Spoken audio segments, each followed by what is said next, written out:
Caption Close Austin, in a surprise move, Gov.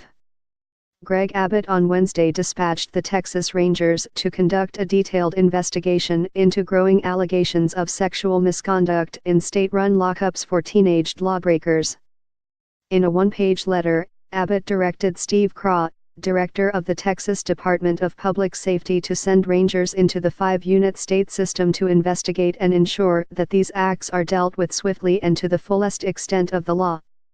A copy of the letter was obtained by the Houston Chronicle. While investigators at the Texas Juvenile Justice Department have probed a growing list of allegations that staff members at the Gainesville State School and other lockups engaged in improper relationships with incarcerated youths, Abbott said that additional action is needed to guarantee the protection of the youth in the care and custody of the state of Texas.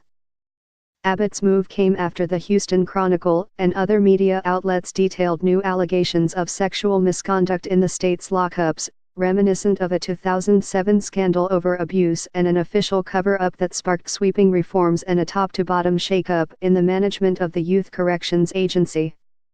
While officials at the juvenile agency had no immediate comment on the Rangers' investigation, the development was widely seen as a first step toward a rumored shakeup that is planned to immediately step up security at the lockups. On Tuesday, the agency's governing board hired Camille Kane, Abbott's criminal justice director, as the new executive director. In a letter to Kane, the governor directed her to ensure the safety of incarcerated youths as a first priority. These egregious acts must be dealt with to the fullest extent of the law, Abbott said, recommending that Kane begin work to reduce the population of the state's juvenile lockups downward from 1,000 to a more manageable number. Agency officials, who have said they do not have enough staff to properly supervise the youth in their custody, have said that as many as 500 of the 1,000 could be better housed in community-based programs rather than a remotely located state facility. The state lockups have been plagued for years with violence, gang activity, staffing shortages, and lack of programming that has been blamed for a high recidivism rate. Last week, members of the Senate Finance Committee blasted agency officials for not better protecting incarcerated youths and had demanded swift action to stop the problems.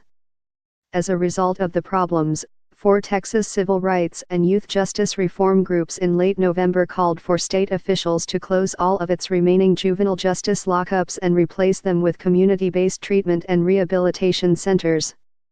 If that happens, the recommendations would take the Texas Juvenile Justice Department out of the business of incarcerating youths in remote state-run lockups. For the first time in years, Texas juvenile justice system grew from a network of orphanages and work farms into training centers that gradually became secure facilities across the state. Mike Ward covers state government and politics, including the executive branch, criminal justice and ethics issues, in the Houston Chronicle's Austin bureau.